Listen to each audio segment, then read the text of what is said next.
सापाचं बिळ आहे की उंदराचं हे कसं ओळखायचं? दोन्हीमधील नेमका फरक काय? वाचा. उन्हाळा सुरू झाला की बागेत छोटे मोठे खड्डे दिसू लागतात. हे पाहताच अनेकांच्या मनात विचार येतो की हे सापाचे बिळ तर नाही ना? सापाचे बिळ कसे ओळखायचे ते जाणून घेऊयात. तुमच्या घराच्या अंगणात जर बाग असेल तर त्यात अनेक जण वेगवेगळी झाडे लावतात. या बागेची निगा राखणे खूप गरजेचे असते. या बागेची देखभाल करणे, पाणी देणे, छाटणी करणे हा त्याच्या दैनंदिन जीवनाचा भाग बनतो. मात्र उन्हाळा सुरू झाला की बागेत छोटे मोठे खड्डे दिसू लागतात. हे पाहताच अनेकांच्या मनात विचार येतो की हे सापाचे बिळ तर नाही ना? मात्र प्रत्येक बिळ हे सापाचेच असते असे नाही. ते उंदीर किंवा इतर प्राण्यांचे असू शकते. आज आपण सापाचे बिळ कसे ओळखायचे ते जाणून घेऊयात. साप स्वतः बिळ खोदतात का? तज्ज्ञांच्या मते सापांना पंजे नसतात. त्यामुळे ते स्वतः बिळ किंवा खड्डे खोदू शकत नाहीत. ते नेहमी तयार असलेल्या बिळांचा वापर करतात. बहुतेक वेळा ते उंदीर, खार किंवा इतर लहान प्राण्यांनी बनवलेल्या जुन्या बिळांमध्ये राहतात. बिळाचा आकार आणि रचना. सापाचे बिळ साधारणतः गोल आणि नीटस दिसते, तर उंदराचे बिळ थोडे ओबड-खाबड असू शकते. उंदराच्या बिळाचा व्यास साधारण 1 ते 3 इंचादरम्यान असतो, तर बिळ खूप मोठे असेल तर तिथे एखादा मोठा साप असण्याची शक्यता असते. तर उंदराच्या बिळाजवळ दातांनी कुरतडल्याचे चिन्ह किंवा लहान पायवाट दिसू शकतात. मात्र सापाच्या बिळाजवळ अशी चिन्हे नसतात. गावातलं रहस्य बिळ कोणाचं? एका छोट्या गावात गणू नावाचा एक हुशार पण थोडासा घाबरट मुलगा राहत होता. उन्हाळ्याच्या सुट्टीत तो आपल्या आजोबांकडे गावी आला होता. गावात मोठं शेत, झाडं आणि शांत वातावरण होतं. एके दिवशी सकाळी गणू शेतात खेळत होता, तेव्हा त्याला एका झाडाजवळ एक मोठं बिळ दिसलं. तो घाबरला आणि पळत आजोबांकडे गेला. आजोबा, तिथे एक बिळ आहे, ते सापाचं असेल का? आजोबा हसले. घाबरू नकोस, आधी ओळखायला शिक. प्रत्येक बिळ सापाचंच नसतं. आजोबा आणि गणू दोघांनी या बिळाजवळ गेले. आजोबांनी शांतपणे निरीक्षण करायला सांगितलं. पहा गणू, बाहेर माती आहे का? गणू म्हणाला, हो, थोडी माती पसरलेली आहे. मग काय वाटतं, उंदराचं असू शकतं? गणू थोडा आत्मविश्वासाने म्हणाला. पण आजोबा म्हणाले, घाई करू नकोस, अजून बघ. गणूने नीट बघितलं. त्याला छोट्या पावलांच्या खुणा दिसल्या. आजोबा, इथे छोटे पाय दिसत आहेत. आजोबा म्हणाले, बरोबर, उंदराचे पाय असेच दिसतात. गणू आनंदाने उड्या मारू लागला. पण तेवढ्याच अचानक झाडाच्या मागून काहीतरी हलल्याचा आवाज आला. गणू घाबरून मागे सरकला. आजोबा, काहीतरी हललं. आजोबा शांतपणे म्हणाले, शांत रहा, निसर्गात घाबरणं नाही, समजून घेणं महत्त्वाचं.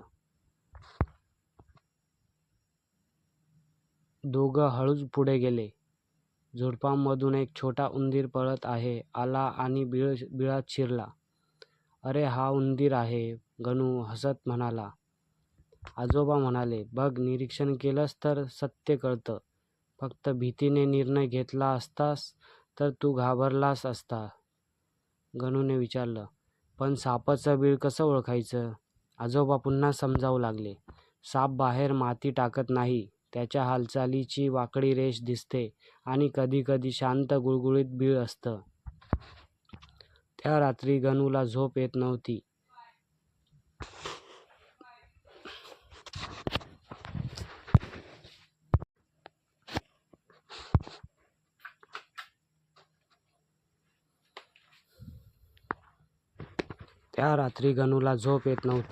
त्याला त्या बिळाची आठवण येत होती. तो खिडकीतून बाहेर बघत होता. चांदण्याच्या प्रकाशात शेत सुंदर दिसत होतं. तेवढ्यात त्याला दूरवर अजून एक बीळ दिसलं. पण हे वेगळं होतं, गुळगुळीत आणि शांत.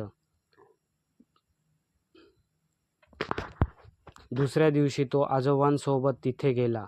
यावेळी माती नव्हती, पण जवळच एक वाकडी रेष दिसत होती. आजोबा म्हणाले, "हे सापाचं असू शकतं. इथे जास्त जवळ जायचं नाही."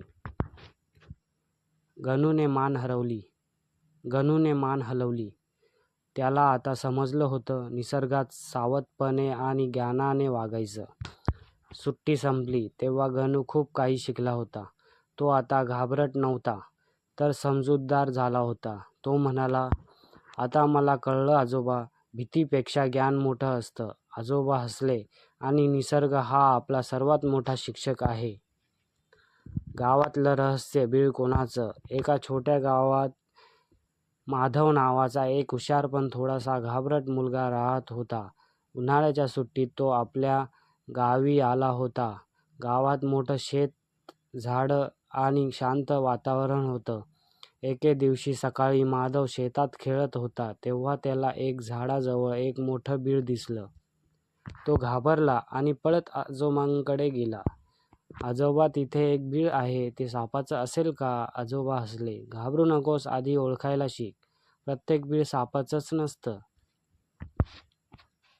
आजोबा आणि गणू दोघेही त्या बिळाजवळ गेले. आजोबा आणि माधव दोघेही त्या बिळाजवळ गेले. आजोबांनी शांतपणे निरीक्षण करायला सांगितलं. "पहा माधव, बाहेर माती आहे का?" माधव म्हणाला, "हो, थोडी माती पसरलेली आहे." "मग काय वाटतं, उंदराचं असू शकतं?" माधव थोडा आत्मविश्वासाने म्हणाला. पण आजोबा म्हणाले, "घाई करू नकोस, अजून बघ." माधवने नीट बघितलं. त्याला छोट्या पावलांच्या खुणा दिसल्या. "आजोबा, इथे छोटे पाय दिसत आहेत." आजोबा म्हणाले, "बरोबर, उंदराचे पाय असेच दिसतात." माधव आनंदाने उड्या मारू लागला, पण तेवढ्याच अचानक झाडाच्या मागून काहीतरी हलल्याचा आवाज आला. माधव घाबरून मागे सरकला. "आजोबा, काहीतरी हललं." आजोबा शांतपणे म्हणाले, "शांत राहा. निसर्गात घाबरणं नाही, समजून घेणं महत्त्वाचं." दोघं हळूच पुढे गेले. झुडपांमधून एक छोटा उंदीर पळत बाहेर आला आणि बिळात शिरला. "अरे, हा उंदीर आहे," माधव हसत म्हणाला. आजोबा म्हणाले, "बघ, निरीक्षण केलंस तर सत्य कळतं. फक्त भीतीने निर्णय घेतला असतास तर तू घाबरलास असता." माधवने विचारलं, "पण सापाचं बीळ कसं ओळखायचं?" आजोबा पुन्हा समजावू लागले, "साप बाहेर माती टाकत नाही. त्याच्या हालचालीची वाकडी रेष दिसते आणि कधीकधी शांत गुळगुळीत बीळ असतं." रात्रीचं रहस्य. त्या रात्री गणूला झोप येत नव्हती. त्या रात्री माधवला झोप येत नव्हती. त्याला त्या बिळाची आठवण येत होती. तो खिडकीतून बाहेर बघत होता. चांदण्याच्या प्रकाशात शेत सुंदर दिसत होतं. तेवढ्यात त्याला दूरवर अजून एक बीळ दिसलं. पण हे वेगळं होतं, गुळगुळीत आणि शांत. दुसऱ्या दिवशी तो आजोबांसोबत तिथे गेला. यावेळी माती नव्हती, पण जवळच एक वाकडी रेष दिसत होती. आजोबा म्हणाले, "हे सापाचं असू शकतं. इथे जास्त जवळ जायचं नाही." माधवने मान हलवली. त्याला आता समजलं होतं, निसर्गात सावधपणे आणि ज्ञानाने वागायचं. शेवट. सुट्टी संपली तेव्हा गणू खूप काही शिकला होता. तो आता घाबरट नव्हता. सुट्टी संपली तेव्हा माधव खूप काही शिकला होता. तो आता घाबरट नव्हता, तर समजूतदार झाला होता. तो म्हणाला, "आता मला कळलं आजोबा, भीतीपेक्षा ज्ञान मोठं असतं." आजोबा हसले आणि निसर्ग हा आपला सर्वात मोठा शिक्षक आहे, असं आजोबांनी त्याला समजावून सांगितलं. सापाचं बीळ आहे की उंदराचं, हे कसं ओळखायचं? दोन्हीमधील नेमका फरक काय? वाचा. उन्हाळा सुरू झाला की बागेत छोटे मोठे खड्डे दिसू लागतात. हे पाहताच अनेकांच्या मनात विचार येतो की हे सापाचे बीळ तर नाही ना? सापाचे बीळ कसे ओळखायचे ते जाणून घेऊयात. तुमच्या घराच्या अंगणात जर बाग असेल तर त्यात अनेक जण वेगवेगळी झाडे लावतात. या बागेची निगा राखणे खूप गरजेचे असते. या बागेची देखभाल करणे, पाणी देणे, छाटणी करणे हा त्याच्या दैनंदिन जीवनाचा भाग बनतो. मात्र उन्हाळा सुरू झाला की बागेत छोटे मोठे खड्डे दिसू लागतात. हे पाहताच अनेकांच्या मनात विचार येतो की हे सापाचे बीळ तर नाही ना? मात्र प्रत्येक बीळ हे सापाचेच असते असे नाही. ते उंदीर किंवा इतर प्राण्यांचे असू शकते. आज आपण सापाचे बिळ कसे ओळखायचे ते जाणून घेऊयात. साप स्वतः बिळ खोदतात का? तज्ज्ञांच्या मते सापांना पंजे नसतात, त्यामुळे ते स्वतः बिळ किंवा खड्डे खोदू शकत नाहीत. ते नेहमी तयार असलेल्या बिळांचा वापर करतात. बहुतेक वेळा ते उंदीर, खार किंवा इतर लहान प्राण्यांनी बनवलेल्या जुन्या बिळांमध्ये राहतात. बिळाचा आकार आणि रचना. सापाचे बिळ साधारणतः गोल आणि नीटस दिसते, तर उंदराचे बिळ थोडे ओबड-खाबड असू शकते. उंदराच्या बिळाचा व्यास साधारण 1 ते 3 इंचादरम्यान असतो, तर बिळ खूप मोठे असेल तर तिथे एखादा मोठा साप असण्याची शक्यता असते. तर उंदराच्या बिळाजवळ दातांनी कुरतडल्याचे चिन्ह किंवा लहान पायवाट दिसू शकतात. मात्र सापाच्या बिळाजवळ अशी चिन्हे नसतात. गावातलं रहस्य बिळ कोणाचं? एका छोट्या गावात गणू नावाचा एक हुशार पण थोडासा घाबरट मुलगा राहत होता.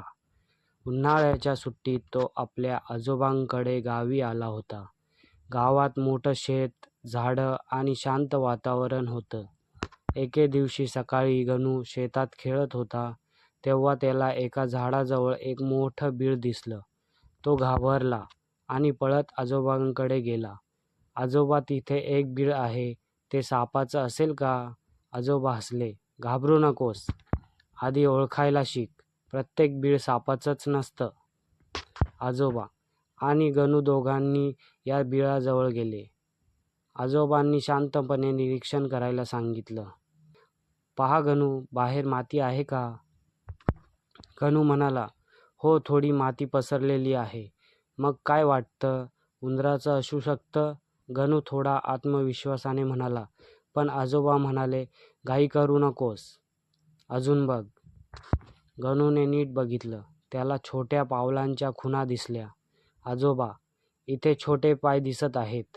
आजोबा म्हणाले, बरोबर, उंदराचे पाय असेच दिसतात. गणू आनंदाने उड्या मारू लागला. पण तेवढ्याच अचानक झाडाच्या मागून काहीतरी हलल्याचा आवाज आला. गणू घाबरून मागे सरकला. आजोबा, काहीतरी हललं. आजोबा शांतपणे म्हणाले, शांत रहा, निसर्गात घाबरणं नाही, समजून घेणं महत्त्वाचं. दोघं हळूच पुढे गेले. झुडपांमधून एक छोटा उंदीर पळत आला आणि बिळात शिरला. अरे, हा उंदीर आहे, गणू हसत म्हणाला. आजोबा म्हणाले, बघ, निरीक्षण केलंस तर सत्य कळतं. फक्त भीतीने निर्णय घेतला असतास तर तू घाबरलास असता. गणूने विचारलं, पण सापाचं बिळ कसं ओळखायचं? आजोबा पुन्हा समजावू लागले. साप बाहेर माती टाकत नाही, त्याच्या हालचालीची वाकडी रेष दिसते आणि कधीकधी शांत गुळगुळीत बिळ असतं. त्या रात्री गणूला झोप येत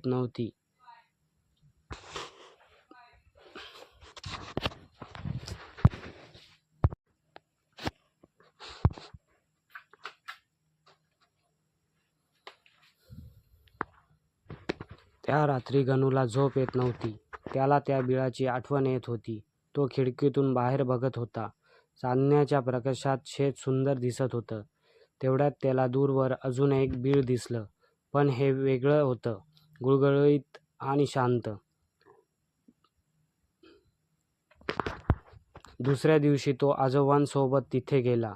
यावेळी माती नव्हती, पण जवळच एक वाकडी रेष दिसत होती. आजोबा म्हणाले, हे सापाचं असू शकतं, इथे जास्त जवळ जायचं नाही. गणूने मान हलवली. त्याला आता समजलं होतं, निसर्गात सावधपणे आणि ज्ञानाने वागायचं. सुट्टी संपली तेव्हा गणू खूप काही शिकला होता. तो आता घाबरट नव्हता, तर समजूतदार झाला होता. तो म्हणाला, आता मला कळलं आजोबा, भीतीपेक्षा ज्ञान मोठं असतं. आजोबा हसले आणि निसर्ग हा आपला सर्वात मोठा शिक्षक आहे. गावातलं रहस्य बिळ कोणाचं? एका छोट्या गावात माधव नावाचा एक हुशार पण थोडासा घाबरट मुलगा राहत होता. उन्हाळ्याच्या सुट्टीत तो आपल्या गावी आला होता. गावात मोठं शेत, झाडं आणि शांत वातावरण होतं. एके दिवशी सकाळी माधव शेतात खेळत होता तेव्हा त्याला एक झाडाजवळ एक मोठं बीळ दिसलं. तो घाबरला आणि पळत आजोबांकडे गेला. आजोबा, तिथे एक बीळ आहे, ते सापाचं असेल का? आजोबा हसले. घाबरू नकोस, आधी ओळखायला शिक. प्रत्येक बीळ सापाचंच नसतं. आजोबा आणि गणू दोघेही त्या बिळाजवळ गेले. आजोबा आणि माधव दोघेही त्या बिळाजवळ गेले. आजोबांनी शांतपणे निरीक्षण करायला सांगितलं. पहा माधव, बाहेर माती आहे का? माधव म्हणाला, हो, थोडी माती पसरलेली आहे. मग काय वाटतं, उंदराचं असू शकतं? माधव थोडा आत्मविश्वासाने म्हणाला. पण आजोबा म्हणाले, घाई करू नकोस, अजून बघ. माधवने नीट बघितलं. त्याला छोट्या पावलांच्या खुणा दिसल्या. आजोबा, इथे छोटे पाय दिसत आहेत. आजोबा म्हणाले, बरोबर, उंदराचे पाय असेच दिसतात. माधव आनंदाने उड्या मारू लागला. पण तेवढ्याच अचानक झाडाच्या मागून काहीतरी हलल्याचा आवाज आला. माधव घाबरून मागे सरकला. आजोबा, काहीतरी हललं. आजोबा शांतपणे म्हणाले, शांत रहा, निसर्गात घाबरणं नाही, समजून घेणं महत्त्वाचं. दोघं हळूच पुढे गेले. झुडपांमधून एक छोटा उंदीर पळत बाहेर आला आणि बिळात शिरला. अरे, हा उंदीर आहे, माधव हसत म्हणाला. आजोबा म्हणाले, बघ, निरीक्षण केलंस तर सत्य कळतं. फक्त भीतीने निर्णय घेतला असतास तर तू घाबरल्यास असता. माधवने विचारलं, पण सापाचं बीळ कसं ओळखायचं? आजोबा पुन्हा समजावू लागले. साप बाहेर माती टाकत नाही, त्याच्या हालचालीची वाकडी रेष दिसते आणि कधीकधी शांत गुळगुळीत बीळ असतं. रात्रीचं रहस्य. त्या रात्री गणूला झोप येत नव्हती. त्या रात्री माधवला झोप येत नव्हती. त्याला त्या बिळाची आठवण येत होती. तो खिडकीतून बाहेर बघत होता. चांदण्याच्या प्रकाशात शेत सुंदर दिसत होतं. तेवढ्यात त्याला दूरवर अजून एक बीळ दिसलं. पण हे वेगळं होतं, गुळगुळीत आणि शांत. दुसऱ्या दिवशी तो आजोबांसोबत तिथे गेला. यावेळी माती नव्हती, पण जवळच एक वाकडी रेष दिसत होती. आजोबा म्हणाले, हे सापाचं असू शकतं, इथे जास्त जवळ जायचं नाही. गणू मान हलवली. माधवने मान हलवली. त्याला आता समजलं होतं, निसर्गात सावधपणे आणि ज्ञानाने वागायचं. शेवट. सुट्टी संपली तेव्हा गणू खूप काही शिकला होता. तो आता घाबरत नव्हता. सुट्टी संपली तेव्हा माधव खूप काही शिकला होता. तो आता घाबरत नव्हता, तर समजूतदार झाला होता. तो म्हणाला, आता मला कळलं आजोबा, भीतीपेक्षा ज्ञान मोठं असतं. आजोबा हसले आणि निसर्ग हा आपला सर्वात मोठा शिक्षक आहे, असं आजोबांनी त्याला समजावून सांगितलं. सापाचं बीळ आहे की उंदराचं, हे कसं ओळखायचं? दोन्हीमधील नेमका फरक काय? वाचा. उन्हाळा सुरू झाला की बागेत छोटे मोठे खड्डे दिसू लागतात. हे पाहताच अनेकांच्या मनात विचार येतो की हे सापाचे बीळ तर नाही ना? सापाचे बीळ कसे ओळखायचे ते जाणून घेऊयात. तुमच्या घराच्या अंगणात जर बाग असेल तर त्यात अनेक जण वेगवेगळी झाडे लावतात. या बागेची निगा राखणे खूप गरजेचे असते. या बागेची देखभाल करणे, पाणी देणे, छाटणी करणे हा त्याच्या दैनंदिन जीवनाचा भाग बनतो. मात्र उन्हाळा सुरू झाला की बागेत छोटे मोठे खड्डे दिसू लागतात. हे पाहताच अनेकांच्या मनात विचार येतो की हे सापाचे बीळ तर नाही ना? मात्र प्रत्येक बीळ हे सापाचेच असते असे नाही. ते उंदीर किंवा इतर प्राण्यांचे असू शकते. आज आपण सापाचे बीळ कसे ओळखायचे ते जाणून घेऊयात. साप स्वतः बीळ खोदतात का? तज्ज्ञांच्या मते सापांना पंजे नसतात, त्यामुळे ते स्वतः बीळ किंवा खड्डे खोदू शकत नाहीत. ते नेहमी तयार असलेल्या बिळांचा वापर करतात. बहुतेक वेळा ते उंदीर, खार किंवा इतर लहान प्राण्यांनी बनवलेल्या जुन्या बिळांमध्ये राहतात. बिळाचा आकार आणि रचना. सापाचे बीळ साधारणतः गोल आणि नीटस दिसते, तर उंदराचे बीळ थोडे ओबड-खाबड असू शकते.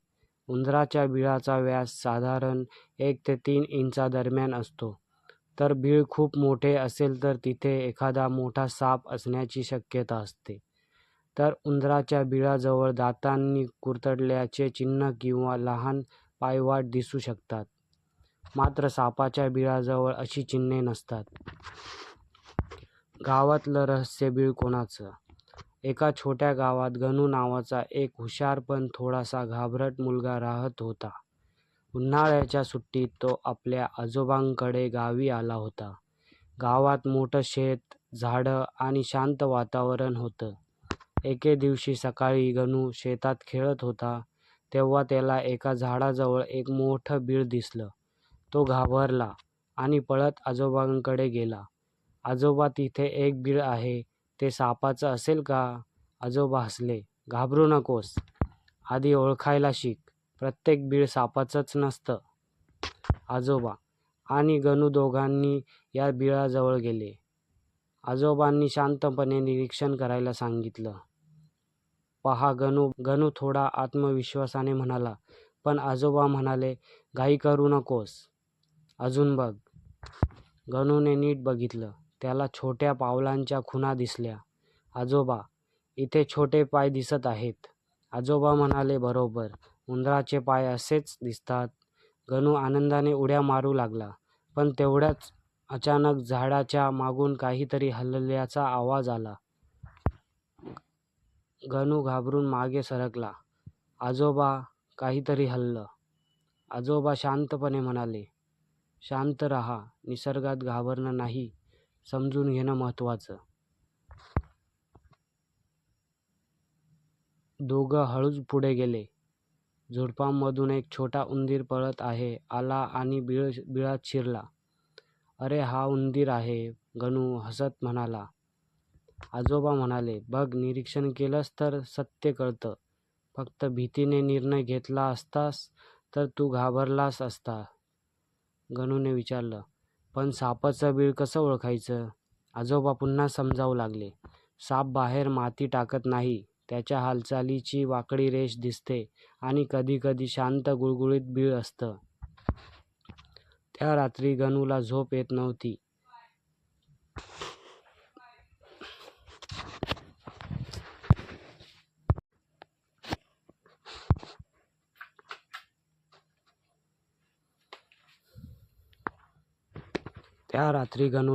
येत नव्हती. त्याला त्या बिळाची आठवण येत होती. तो खिडकीतून बाहेर बघत होता. चांदण्याच्या प्रकाशात शेत सुंदर दिसत होतं. तेवढ्यात त्याला दूरवर अजून एक बीळ दिसलं. पण हे वेगळं होतं, गुळगुळीत आणि शांत. दुसऱ्या दिवशी तो आजोबांसोबत तिथे गेला. यावेळी माती नव्हती, पण जवळच एक वाकडी रेष दिसत होती. आजोबा म्हणाले, हे सापाचं असू शकतं, इथे जास्त जवळ जायचं नाही. गणूने मान हलवली. त्याला आता समजलं होतं, निसर्गात सावधपणे आणि ज्ञानाने वागायचं. सुट्टी संपली तेव्हा गणू खूप काही शिकला होता. तो आता घाबरट नव्हता, तर समजूतदार झाला होता. तो म्हणाला, आता मला कळलं आजोबा, भीतीपेक्षा ज्ञान मोठं असतं. आजोबा हसले आणि निसर्ग हा आपला सर्वात मोठा शिक्षक आहे. गावातलं रहस्य बीळ कोणाचं? एका छोट्या गावात माधव नावाचा एक हुशार पण थोडासा घाबरट मुलगा राहत होता. उन्हाळ्याच्या सुट्टीत तो आपल्या गावी आला होता. गावात मोठं शेत, झाडं आणि शांत वातावरण होतं. एके दिवशी सकाळी माधव शेतात खेळत होता, तेव्हा त्याला एक झाडाजवळ एक मोठं बीळ दिसलं. तो घाबरला आणि पळत आजोबांकडे गेला. आजोबा, तिथे एक बीळ आहे, ते सापाचं असेल का? आजोबा हसले. घाबरू नकोस, आधी ओळखायला शिक. प्रत्येक बीळ सापाचंच नसतं. आजोबा आणि गणू दोघेही त्या बिळाजवळ गेले. आजोबा आणि माधव दोघेही त्या बिळाजवळ गेले. आजोबांनी शांतपणे निरीक्षण करायला सांगितलं. पहा माधव, बाहेर माती आहे का? माधव म्हणाला, हो, थोडी माती पसरलेली आहे. मग काय वाटतं, उंदराचं असू शकतं? माधव थोडा आत्मविश्वासाने म्हणाला. पण आजोबा म्हणाले, घाई करू नकोस, अजून बघ. माधवने नीट बघितलं. त्याला छोट्या पावलांच्या खुणा दिसल्या. आजोबा, इथे छोटे पाय दिसत आहेत. आजोबा म्हणाले, बरोबर, उंदराचे पाय असेच दिसतात. माधव आनंदाने उड्या मारू लागला, पण तेवढ्याच अचानक झाडाच्या मागून काहीतरी हलल्याचा आवाज आला. माधव घाबरून मागे सरकला. आजोबा, काहीतरी हललं. आजोबा शांतपणे म्हणाले, शांत रहा, निसर्गात घाबरणं नाही, समजून घेणं महत्त्वाचं. दोघं हळूच पुढे गेले. झुडपांमधून एक छोटा उंदीर पळत बाहेर आला आणि बिळात शिरला. अरे, हा उंदीर आहे, माधव हसत म्हणाला. आजोबा म्हणाले, बघ, निरीक्षण केलंस तर सत्य कळतं. फक्त भीतीने निर्णय घेतला असतास तर तू घाबरल्यास असता. माधवने विचारलं, पण सापाचं बिळ कसं ओळखायचं? आजोबा पुन्हा समजावू लागले. साप बाहेर माती टाकत नाही, त्याच्या हालचालीची वाकडी रेष दिसते आणि कधीकधी शांत गुळगुळीत बिळ असतं. रात्रीचं रहस्य. त्या रात्री गणूला झोप येत नव्हती. त्या रात्री माधवला झोप येत नव्हती. त्याला त्या बिळाची आठवण येत होती. तो खिडकीतून बाहेर बघत होता. चांदण्याच्या प्रकाशात शेत सुंदर दिसत होतं. तेवढ्यात त्याला दूरवर अजून एक बीळ दिसलं, पण हे वेगळं होतं, गुळगुळीत आणि शांत. दुसऱ्या दिवशी तो आजोबांसोबत तिथे गेला. यावेळी माती नव्हती, पण जवळच एक वाकडी रेष दिसत होती. आजोबा म्हणाले, हे सापाचं असू शकतं, इथे जास्त जवळ जायचं नाही. माधवने मान हलवली. त्याला आता समजलं होतं, निसर्गात सावधपणे आणि ज्ञानाने वागायचं. शेवट. सुट्टी संपली तेव्हा गणू खूप काही शिकला होता. तो आता घाबरत नव्हता. सुट्टी संपली तेव्हा माधव खूप काही शिकला होता. तो आता घाबरत नव्हता, तर समजूतदार झाला होता.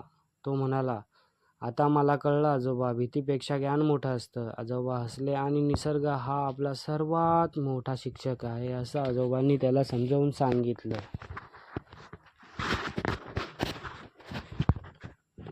गणू थोडा आत्मविश्वासाने म्हणाला, पण आजोबा म्हणाले, घाई करू नकोस, अजून बघ.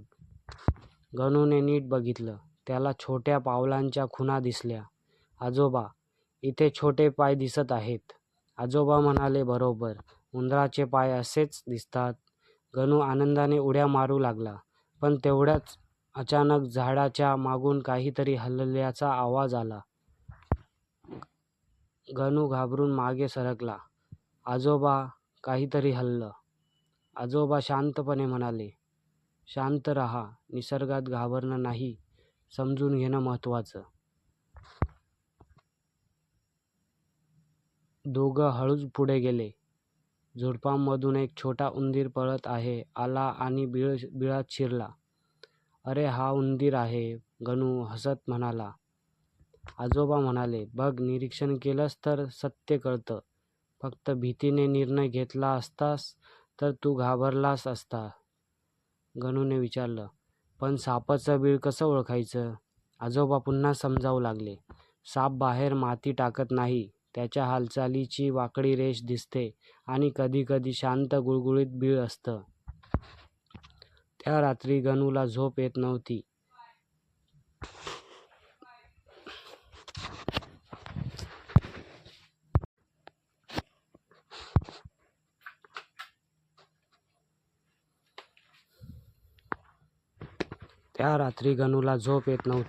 त्याला त्या बिळाची आठवण येत होती. तो खिडकीतून बाहेर बघत होता. चांदण्याच्या प्रकाशात शेत सुंदर दिसत होतं. तेवढ्यात त्याला दूरवर अजून एक बीळ दिसलं, पण हे वेगळं होतं, गुळगुळीत आणि शांत. दुसऱ्या दिवशी तो आजोबांसोबत तिथे गेला. यावेळी माती नव्हती, पण जवळच एक वाकडी रेष दिसत होती. आजोबा म्हणाले, हे सापाचं असू शकतं, इथे जास्त जवळ जायचं नाही. गणूने मान हलवली. त्याला आता समजलं होतं, निसर्गात सावधपणे आणि ज्ञानाने वागायचं. सुट्टी संपली तेव्हा गणू खूप काही शिकला होता. तो आता घाबरत नव्हता, तर समजूतदार झाला होता. तो म्हणाला, आता मला कळलं आजोबा, भीतीपेक्षा ज्ञान मोठं असतं. आजोबा हसले आणि निसर्ग हा आपला सर्वात मोठा शिक्षक आहे. गावातलं रहस्य. बीळ कोणाचं? एका छोट्या गावात माधव नावाचा एक हुशार पण थोडासा घाबरट मुलगा राहत होता. उन्हाळ्याच्या सुट्टीत तो आपल्या गावी आला होता. गावात मोठं शेत, झाडं आणि शांत वातावरण होतं. एके दिवशी सकाळी माधव शेतात खेळत होता तेव्हा त्याला एक झाडाजवळ एक मोठं बीळ दिसलं. तो घाबरला आणि पळत आजोबांकडे गेला. आजोबा, तिथे एक बीळ आहे, ते सापाचं असेल का? आजोबा हसले. घाबरू नकोस, आधी ओळखायला शिक. प्रत्येक बीळ सापाचंच नसतं. आजोबा आणि गणू दोघेही त्या बिळाजवळ गेले. आजोबा आणि माधव दोघेही त्या बिळाजवळ गेले. आजोबांनी शांतपणे निरीक्षण करायला सांगितलं. पहा माधव, बाहेर माती आहे का? माधव म्हणाला, हो, थोडी माती पसरलेली आहे. मग काय वाटतं, उंदराचं असू शकतं? माधव थोडा आत्मविश्वासाने म्हणाला. पण आजोबा म्हणाले, घाई करू नकोस, अजून बघ. माधवने नीट बघितलं. त्याला छोट्या पावलांच्या खुणा दिसल्या. आजोबा, इथे छोटे पाय दिसत आहेत. आजोबा म्हणाले, बरोबर, उंदराचे पाय असेच दिसतात. माधव आनंदाने उड्या मारू लागला, पण तेवढ्याच अचानक झाडाच्या मागून काहीतरी हलल्याचा आवाज आला. माधव घाबरून मागे सरकला. आजोबा, काहीतरी हललं. आजोबा शांतपणे म्हणाले, शांत रहा, निसर्गात घाबरणं नाही, समजून घेणं महत्त्वाचं. दोघं हळूच पुढे गेले. झुडपांमधून एक छोटा उंदीर पळत बाहेर आला आणि बिळात शिरला. अरे, हा उंदीर आहे, माधव हसत म्हणाला. आजोबा म्हणाले, बघ, निरीक्षण केलंस तर सत्य कळतं. फक्त भीतीने निर्णय घेतला असतास तर तू घाबरल्यास असता. माधवने विचारलं, पण सापाचं बीळ कसं ओळखायचं? आजोबा पुन्हा समजावू लागले. साप बाहेर माती टाकत नाही, त्याच्या हालचालीची वाकडी रेष दिसते आणि कधीकधी शांत गुळगुळीत बीळ असतं. रात्रीचं रहस्य. त्या रात्री गणूला झोप येत नव्हती. त्या रात्री माधवला झोप येत नव्हती. त्याला त्या बिळाची आठवण येत होती. तो खिडकीतून बाहेर बघत होता. चांदण्याच्या प्रकाशात शेत सुंदर दिसत होतं. तेवढ्यात त्याला दूरवर अजून एक बीळ दिसलं. पण हे वेगळं होतं, गुळगुळीत आणि शांत. दुसऱ्या दिवशी तो आजोबांसोबत तिथे गेला. यावेळी माती नव्हती, पण जवळच एक वाकडी रेष दिसत होती. आजोबा म्हणाले, हे सापाचं असू शकतं, इथे जास्त जवळ जायचं नाही. गणू मान हलवली. माधवने मान हलवली. त्याला आता समजलं होतं, निसर्गात सावधपणे आणि ज्ञानाने वागायचं. शेवट. सुट्टी संपली तेव्हा गणू खूप काही शिकला होता. तो आता घाबरट नव्हता. सुट्टी संपली तेव्हा माधव खूप काही शिकला होता. तो आता घाबरट नव्हता, तर समजूतदार झाला होता. तो म्हणाला, आता मला कळलं आजोबा, भीतीपेक्षा ज्ञान मोठं असतं. आजोबा हसले आणि निसर्ग हा आपला सर्वात मोठा शिक्षक आहे, असं आजोबांनी त्याला समजावून सांगितलं.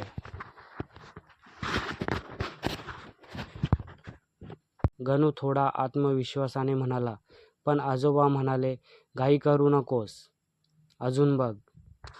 गणूने नीट बघितलं. त्याला छोट्या पावलांच्या खुणा दिसल्या. आजोबा, इथे छोटे पाय दिसत आहेत. आजोबा म्हणाले, बरोबर, उंदराचे पाय असेच दिसतात. गणू आनंदाने उड्या मारू लागला. पण तेवढ्याच अचानक झाडाच्या मागून काहीतरी हलल्याचा आवाज आला.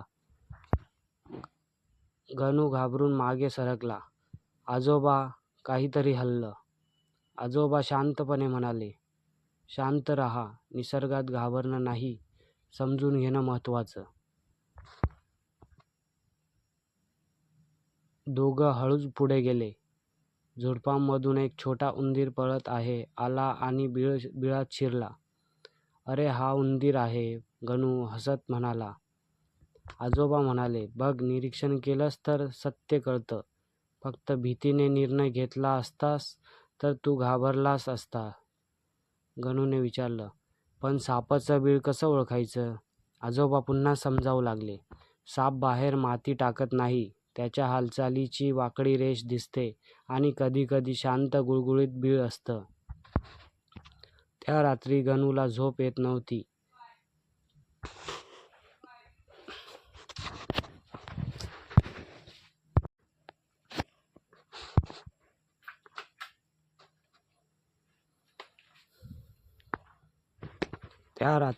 झोप येत नव्हती. त्याला त्या बिळाची आठवण येत होती. तो खिडकीतून बाहेर बघत होता. चांदण्याच्या प्रकाशात शेत सुंदर दिसत होतं. तेवढ्यात त्याला दूरवर अजून एक बीळ दिसलं. पण हे वेगळं होतं, गुळगुळीत आणि शांत. दुसऱ्या दिवशी तो आजोबांसोबत तिथे गेला. यावेळी माती नव्हती, पण जवळच एक वाकडी रेष दिसत होती. आजोबा म्हणाले, "हे सापाचं असू शकतं. इथे जास्त जवळ जायचं नाही." गणूने मान हलवली. त्याला आता समजलं होतं, निसर्गात सावधपणे आणि ज्ञानाने वागायचं. सुट्टी संपली तेव्हा गणू खूप काही शिकला होता.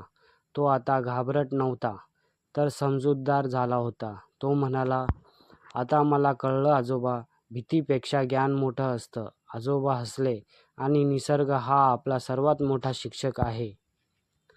गावातलं रहस्य बीळ कोणाचं? एका छोट्या गावात माधव नावाचा एक हुशार पण थोडासा घाबरट मुलगा राहत होता. उन्हाळ्याच्या सुट्टीत तो आपल्या गावी आला होता. गावात मोठं शेत, झाडं आणि शांत वातावरण होतं. एके दिवशी सकाळी माधव शेतात खेळत होता, तेव्हा त्याला एक झाडाजवळ एक मोठं बीळ दिसलं. तो घाबरला आणि पळत आजोबांकडे गेला. "आजोबा, तिथे एक बीळ आहे. ते सापाचं असेल का?" आजोबा हसले. "घाबरू नकोस, आधी ओळखायला शिक. प्रत्येक बीळ सापाचंच नसतं." आजोबा आणि गणू दोघेही त्या बिळाजवळ गेले. आजोबा आणि माधव दोघेही त्या बिळाजवळ गेले. आजोबांनी शांतपणे निरीक्षण करायला सांगितलं. "पहा माधव, बाहेर माती आहे का?" माधव म्हणाला, "हो, थोडी माती पसरलेली आहे." "मग काय वाटतं, उंदराचं असू शकतं?" माधव थोडा आत्मविश्वासाने म्हणाला. पण आजोबा म्हणाले, "घाई करू नकोस, अजून बघ." माधवने नीट बघितलं. त्याला छोट्या पावलांच्या खुणा दिसल्या. "आजोबा, इथे छोटे पाय दिसत आहेत." आजोबा म्हणाले, "बरोबर, उंदराचे पाय असेच दिसतात." माधव आनंदाने उड्या मारू लागला, पण तेवढ्याच अचानक झाडाच्या मागून काहीतरी हलल्याचा आवाज आला. माधव घाबरून मागे सरकला. "आजोबा, काहीतरी हललं." आजोबा शांतपणे म्हणाले, "शांत राहा, निसर्गात घाबरणं नाही, समजून घेणं महत्त्वाचं." दोघं हळूच पुढे गेले. झुडपांमधून एक छोटा उंदीर पळत बाहेर आला आणि बिळात शिरला. "अरे, हा उंदीर आहे," माधव हसत म्हणाला. आजोबा म्हणाले, "बघ, निरीक्षण केलंस तर सत्य कळतं. फक्त भीतीने निर्णय घेतला असतास तर तू घाबरलास असता." माधवने विचारलं, "पण सापाचं बीळ कसं ओळखायचं?"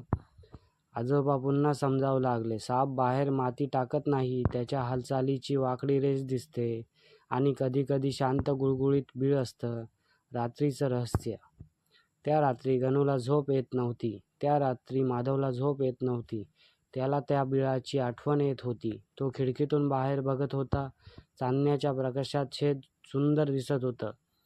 तेवढ्यात त्याला दूरवर अजून एक बीळ दिसलं. पण हे वेगळं होतं, गुळगुळीत आणि शांत. दुसऱ्या दिवशी तो आजोबांसोबत तिथे गेला. यावेळी माती नव्हती, पण जवळच एक वाकडी रेष दिसत होती. आजोबा म्हणाले, "हे सापाचं असू शकतं. इथे जास्त जवळ जायचं नाही." माधवने मान हलवली. त्याला आता समजलं होतं, निसर्गात सावधपणे आणि ज्ञानाने वागायचं. शेवट. सुट्टी संपली तेव्हा गणू खूप काही शिकला होता. तो आता घाबरट नव्हता. सुट्टी संपली तेव्हा माधव खूप काही शिकला होता. तो आता घाबरट नव्हता, तर समजूतदार झाला होता.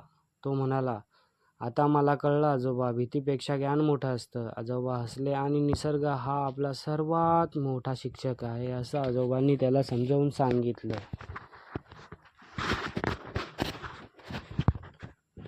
गणू थोडा आत्मविश्वासाने म्हणाला, पण आजोबा म्हणाले, "घाई करू नकोस, अजून बघ." गणूने नीट बघितलं. त्याला छोट्या पावलांच्या खुणा दिसल्या.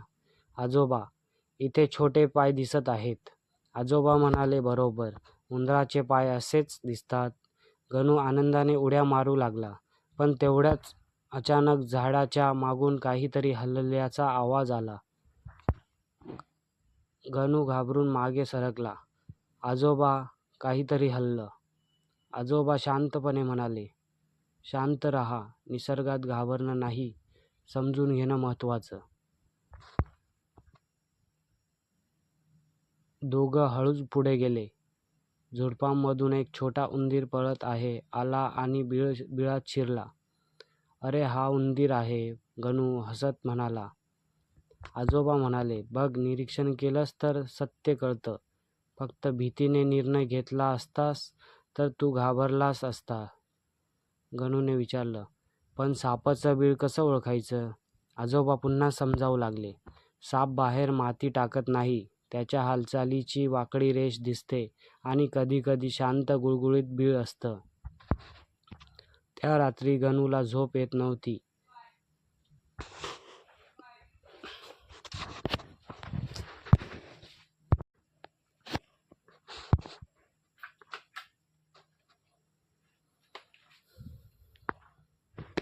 त्या रात्री गणूला झोप येत नव्हती. त्याला त्या बिळाची आठवण येत होती. तो खिडकीतून बाहेर बघत होता. चांदण्याच्या प्रकाशात शेत सुंदर दिसत होतं. तेवढ्यात त्याला दूरवर अजून एक बीळ दिसलं. पण हे वेगळं होतं, गुळगुळीत आणि शांत.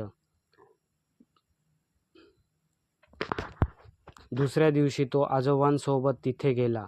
यावेळी माती नव्हती, पण जवळच एक वाकडी रेष दिसत होती. आजोबा म्हणाले, "हे सापाचं असू शकतं. इथे जास्त जवळ जायचं नाही."